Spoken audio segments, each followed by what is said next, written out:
सत्यवादी संत हुए। साहिब के अंदर ब्राह्मण, क्षत्रिय, वैश्य, शूद्र सब बराबर थे। सदगुरुदेव के अंदर शेख, सैयद, मुगल, पठान सब बराबर थे। सदगुरु श्री कबीर साहब के भाव में चाहे ईसाई हो, यहूदी हो, पारसी हो, जैन हो, बौद्ध हो, मुस्लिम हो, कोई भी हो, सब एक समान थे। सदगुरुदेव कहते ये मनुष्य हैं और मनुष्य को मनुष्य समझना चाहिए, लेकिन इनके कर्म बिगड़े हुए हैं, भटके हुए हैं, तो सुधार का उपदेश भी देना चाहिए। जो सुधार ले अपनी आदत को, जो अपने कर्मों को सुधार ले, जो सही जगह पर आ जाए, वही मनुष्य है। और जो अपने कर्मों को ना सुधार पावे और सत्य को ठुकरावे और झूठ का सहारा ले, वही पशु है। सदगुरु श्री कबीर साहब जी ने सबका भला चाहा, सबको वो सही ठीक देखना चाहते थे। किसी के भी प्रति साहब के हृदय में द्वेष नहीं था।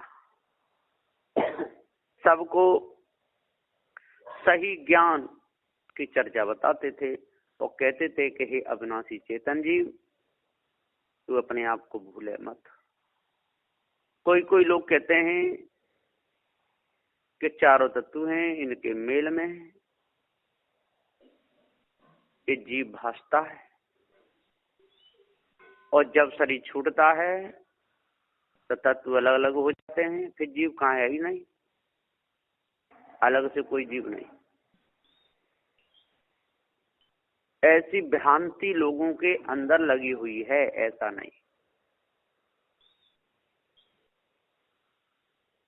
शरीर चारों तत्वों से बन जाए, स्थूल को ही शरीर कहते हैं, तो पत्थर में भी फिर जानपना होना चाहिए, लेकिन पत्थर में जानपना नहीं। पत्थर जड़ है,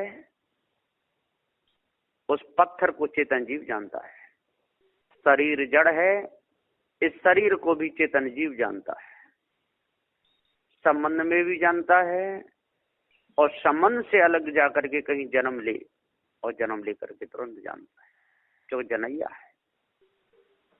और सर्व बंधन छूट जाते हैं, जब वासना मिट जाती है तो जीव स्वतंत्र हो जाता है, फिर नहीं जानता किसी को। अब उस स्थिति को लोग समझ लेते हैं कि जीव मर गया, कि जीव कोई वस्तु नहीं है। इसी को अज्ञान कहते हैं। जीव वस्तु है, जीव ज्ञान स्वरूप है।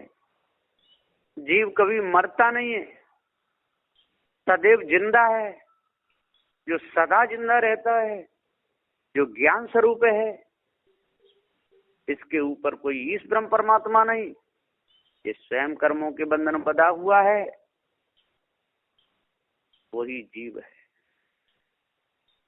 सबका जनैया है, परखने वाला है। पर जब वासना मिट जाती है तो स्वतंत्र हो जाता है। जैसे पृथ्वी अपने आप में स्वतंत्र है, जल अपने आप में स्वतंत्र है, अग्नि अपने आप में स्वतंत्र है, वायु अपने आप में स्वतंत्र है, और जड़ है, उनमें ज्ञान गुण है। ठीक इसी प्रकार से ज्ञान गुणी अविनाशी सबका जनैया चेतन जीव भी वासना मिटने पर स्वतंत्र हो जाता है। मरता नहीं, सड़ता नहीं, गलता नहीं, वासनाओं के बंधन से छूट जाता है, जगत बंधन से छूट जाता है। लोग कहते हैं कि फिर तो मर गया। अरे भूले लोगों, जीव मरता नहीं, स्वतंत्र हो गया, मुक्त हो गया, तो मुक्त कहते हैं। मुक्त दशा में रहना, वो फिर कभी जन्म मरण के चक्कर में नहीं पड़ेगा, और जब तक वासना नहीं मिटेगी तब तक पड़ता रहेगा। तो जो शरीर संबंध में जनैया है, और जब वासना मिट जाती है तो जान मात्र रहता है। ज्ञान मात्र जीव है सोई, जीव से अधिक और नहीं कोई। ज्ञान मात्र जीव है सोई, ज्ञान से अधिक और नहीं कोई। किसी में ज्ञान गुण है ही नहीं। ज्ञान गुण है तो इस चेतन जीव में है। परख यही करता है, पत्थर की परख करता है, कपड़े की परख करता है, लोहे की, तांबे की, जस्ता की, रांगे की, सोने की, चांदी की, लोहे की, टीन की, स्टील की, फूल की, पीतल की, कांसे की, कुसकुट की। जिसकी भी जानकारी करता है वो जानता है कि चेतन जीव ही जानता है और कोई जानने वाला नहीं है। जब चारों तत्वों के मेल में ही जीव दर्शता है और बिखर जाते हैं तो जीव कोई वस्तु नहीं। यदि ऐसा कहोगे तो पत्थर की मूर्तियों में सब में जान होनी चाहिए, सब में ज्ञान होना चाहिए, लेकिन वहां जीव नहीं है। जहाँ जीव है वहीं जान है, और जहाँ जीव नहीं तो वहां जनैया चेतन जीव के बिना वो सूना है। तो जितने भी सांचों में ये मूर्तियां ढाली जा रही हैं और काशी, मथुरा, हरिद्वार, नंदगाम, बरसाने में ये पूजी जा रही हैं, जयपुर में, आगरे में, बड़े बड़े शहरों में मूर्तियां बनाई जा रही हैं, कारीगर बनाए जा रहे हैं। तो सब में ज्ञान होना चाहिए, सब डोलना फिरना चाहिए, जान पाने की सत्ता होना चाहिए, लेकिन ऐसा नहीं है। तो ये धोखा देना है। ये संसार को मायावी गुरुबा लोगों ने धोखा दिया है और कहते हैं कि जीव ईश्वर का अंश है। ये भी धोखा है। न जीव किसी का अंश है और न जीव कभी मरता है। वैसे बारीकी से सोचा जाए तो मरना, विनाश किसी भी तत्व का नहीं होता है। उसमें जानपना हो या ना हो, परिवर्तन होता है। जड़ पदार्थों में परिवर्तन होता है, लेकिन विनाश मिटता नहीं। कोई भी तत्व मिटता नहीं। और चेतन जीव तो जनैया है, सबका नाम रखने वाला है, सबको समझाने वाला है, स्वयं समझने वाला है। बद्ध अवस्था में जानता है और मुक्त अवस्था में अपने आप में स्वतंत्र रहता है, ज्ञान मात्र रहता है, जान मात्र रहता है। इस स्थिति को मुर्दा स्थिति नहीं समझना। जीव कोई मरता नहीं है। संसार बंधन से छूट गया, चारों तत्वों के बंधन से छूट गया, जीव अलग हो गया। ये अविनाशी है, इसका नाश नहीं होता, चाहे बंधनों में रहे चाहे बंधनों से छूट जाए। इतना है, बंधनों में रहेगा सब तो सुख दुख को जानता रहेगा, पीड़ा को सहन करता रहेगा, सुख को भी बताता रहेगा और दुख को भी बताता रहेगा। और जब बंधनों से छूट जाएगा फिर न सुख को बताएगा न दुख को बताएगा, स्वतंत्र हो जाएगा। जैसे जड़ पदार्थों में बीजी जो शक्ति है, जो धान है, उनको यदि अलग स्वतंत्र रखा जाए तो नहीं उगेगा दाना। और पृथ्वी जलवायु अग्नि मिले तो उगेगा। ठीक इसी प्रकार चेतन जीव जनैया है। गेहूं तो जनैया नहीं है, वो भुजने पर ही नष्ट होगा। और चेतन जीव वासना को मिटा देगा शरीर संबंध से, तब मुक्त होगा। क्योंकि जनैया है। गेहूं को भी अलग रखने वाला सुखागे ये मनुष्य है। गेहूं नहीं जानता मैं कौन हूं, और ये चेतन जीव गेहूं को भी जानता है, अपने आप को भी जानता है, और जहां जहां लक्ष्य जाता है उसको भी जानता है मेरा लक्ष्य वहां गया। और खाता पीता है, वस्तुओं को खरीदने जाता है, ये सब जानता है क्योंकि जनैया है। क्यों कि शरीर को सत्ता दे रहा है, शरीर के भोगों को स्वीकार कर रहा है, संसार की वस्तुओं को अपना मानता है, विषय वासना में अपना समय बर्बाद कर रहा है, भ्रम भूल कल्पना में अपना समय बर्बाद कर रहा है, मोह मता आसक्ति में अपने समय बर्बाद कर रहा है, अपने आप को नहीं जान रहा। ये जनैया है, लेकिन भूल गया है। यही भूल बार बार रुलाती है, बार बार हंसाती है, बार बार सम्मान कराती है, बार बार अपमान कराती है, बार बार नंग धड़ंग करके डुला देती है। ये भूल है। लोग कहते हैं कि शरीर संबंध में जीव है, शरीर छूटा जीव है ही नहीं, तो फिर जान पना भी नहीं होना चाहिए, जान पना भी ऊंच नीच भी कुछ नहीं होना चाहिए। फिर उपदेश किसके लिए? उपदेश का फिर कोई काम ही नहीं है। तो शरीर है तब तो जीव है, और छूट गया तो जीव नष्ट। यदि ऐसा कहेंगे तो निज हाथ कुड़ारी मारी, वो नास्तिक है। फिर मर्यादा कहाँ? शरीर संबंध में जीव है, छूट नहीं है। फिर ये माँ है, ये बहन है, ये गुरु चेला, ये सारी मर्यादाएं ही नहीं होती यदि जीव जनैया नहीं होता। तो ये चेतन जीव अजर अमर अखंड और नित्य स्वयं स्वरूप है। तेज प्रकाश सूर्य का होता है उसको भी जानता है, मध्यम होता है उसको भी मानता है। ऋतुओं के हिसाब से सूर्य का प्रकाश कभी तेज मालूम पड़ता है और कभी मध्यम मालूम पड़ता है, लेकिन सूर्य का प्रकाश तो उतना का उतना ही रहता है, उसमें घटना बढ़ना नहीं होता है। इसी प्रकार से एक दूसरे तत्वों के माध्यम से एक दूसरे तत्व की जो शक्ति है वो दबती है। पृथ्वी का वेग उतना ही है, जल का उतना ही है, वायु का उतना ही है, अग्नि का उतना ही है। तत्व संबंध से घटना बढ़ना मालूम पड़ता है। इसी प्रकार से चेतन जीव का जो ज्ञान है वो उतना ही है, सामे घटे बड़े रहती हो नहीं, यह भी देव संबंध है। पर तत्संबंध से घटना बढ़ना मालूम पड़ता है, उतना का उतना ही, कोई फर्क नहीं पड़ता है। सदगुरुदेव जी पुकार के समझाते हुए पुकार करके कहते हैं कि हे भाई ज्ञानी हो, हे विद्वान हो, 4 वे 6 7 18 प्राणों के ज्ञाता हो, जपी तपी सन्यासी, आप अपने आप को जानो, भरम को अपने अंदर से निकाल दो। भरम ही सब जग रहा समाई, भरम छोड़ कर तो न जाई, परे न पूज्य न दिन छीना, कहाँ जाए जहाँ अंग बेहुना, जो मत आदि अंत चले आई, सो मत सब न प्रकट सुनाई। यह संदेशा फिर के मानव लीन उसी चढ़ाए, संतोष सुख है रहो तो हृदय जुड़ाए। सदगुरुदेव जी पुकार के समझाते हुए कहते हैं, निरख करो, परख करो, सोचो समझो विचारो।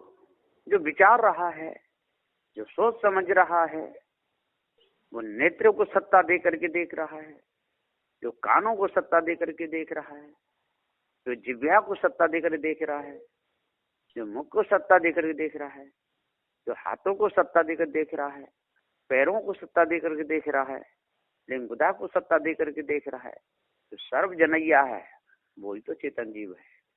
वो कभी मरता नहीं, कभी सड़ता नहीं, कभी घूमता नहीं, ये अविनाशी है, नाश इसका कभी नहीं होता।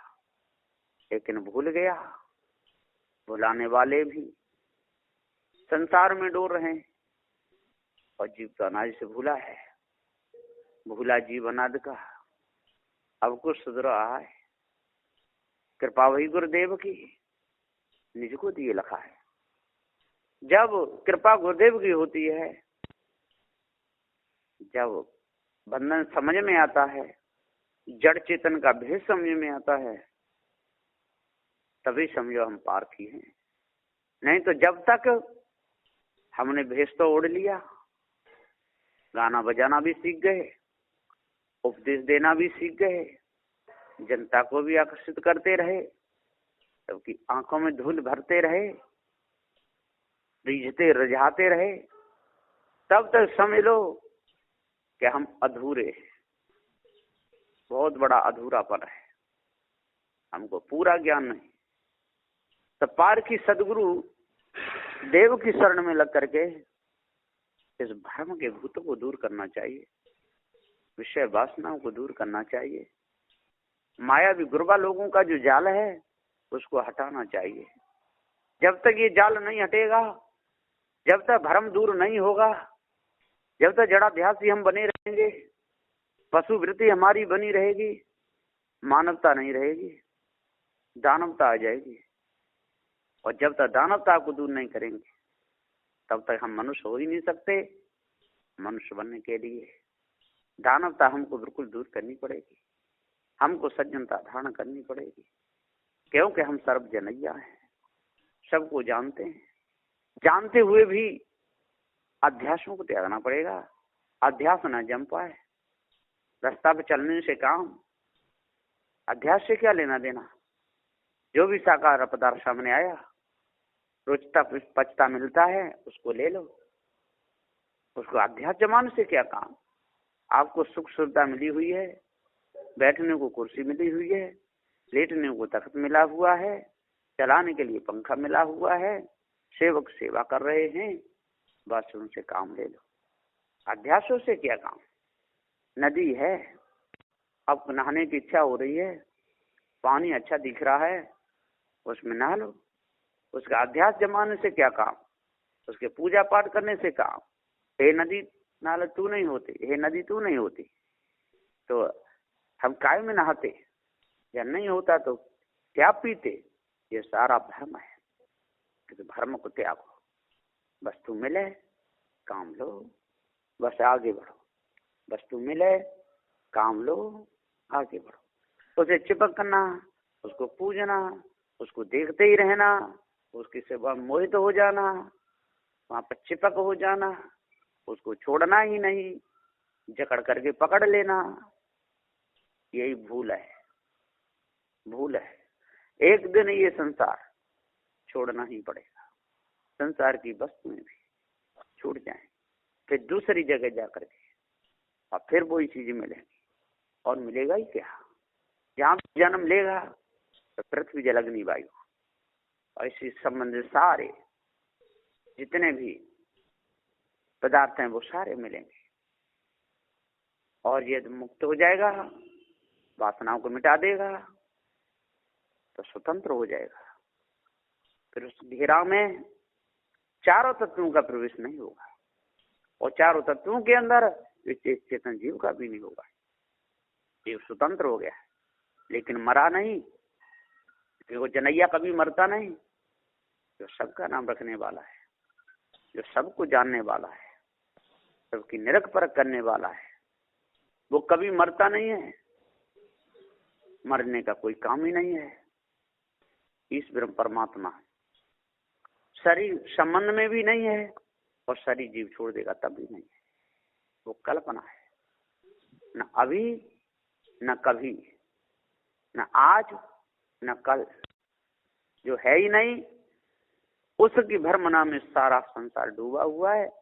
उसी के नाम के जयकारे लग रहे हैं, उसी के नाम की मूर्तियां बनाई जा रही हैं, रंग रूप भी बना देते हैं, उसको बड़े भाव से पूजते हैं, उस पर सिर झुकाते रहते हैं, धोखे में लगे हुए।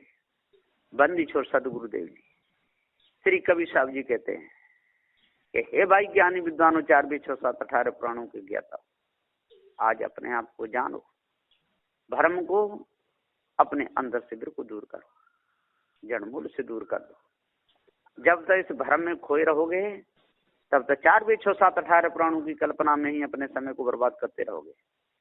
अर्थ धर्म काम मोक्ष, इन फलों की भ्रमणा में अपने समय को बर्बाद करते रहोगे। सालों के समय सारू सायुज्य, इन मुक्तियों की भ्रमणा में अपने समय को बर्बाद करते रहोगे। भूले रहोगे अपने आप को नहीं जान पाओगे। तो सिद्धियों के चक्कर में, नौ निधियों के चक्कर में, शब्द स्पर्श रूप रसगंध, इसी में अपने समय को लगाए रहोगे। चित्त मन बुद्धि अहंकार, इनको शुद्ध ही नहीं कर पाओगे। अपने पथ से गिर जाओगे, पथ भ्रष्ट हो जाओगे। पथ भ्रष्ट मनुष्य पशु है, वो यही कहेगा जीव है ही नहीं। अरे अलग से जीव क्यों नहीं दिखता है, और जैसे चारों तत्व अलग दिख रहे हैं, जैसे अलग हो के जीव कहे कि मैं जीव हूँ, अरे चारों तत्वों के मेल में उसकी सत्ता है। यंत्र है, यंत्र के द्वारा ही यंत्र ही जानता है। यंत्र उसके पास में है ही नहीं तो जानेगा कैसे? जान पाना तो उसके पास में पूरा है। इसी प्रकार कारीगर के पास में कारीगरी तो पूरी है, लेकिन जब तक उसको औजार नहीं मिलेंगे, जब तक उसको लकड़ी तब तक बना नहीं सकता है। और चेतन जीव के पास में तो उस समय शरीर ही नहीं तो कह नहीं सकता है, लेकिन कारीगर कह देता है। कारीगर के पास शरीर है और कमजोर हो गया है, वसूला नहीं उठता, छेनी नहीं चल सकती है, दिमाग काम नहीं करता, तो कहता है मैं बहुत बड़ा कारीगर था, अब क्या करूं, अब मेरा शरीर ही कमजोर है। जब वो कह सकता है, जब शरीर अकेला रह जाएगा फिर किससे कहेगा? तो सदगुरुदेव जी पुकार के समझाते हुए कहते हैं कि हे भाई ज्ञानियो, विद्वानो, 4 वेद 6 7 18 पुराण ज्ञाता हो, जपी तपी सन्यासी हो, अपने आप को जानो, अष्टमहासन धारण करो, तब पूर्ण शांति मिलेगी, नहीं तो मिथ्या धोखे में जीवन चला जाएगा। बस इन्हीं वचनों के साथ में मैं अपनी वाणी को विराम देता हूँ। बोलिए श्री सदगुरुदेव की जय।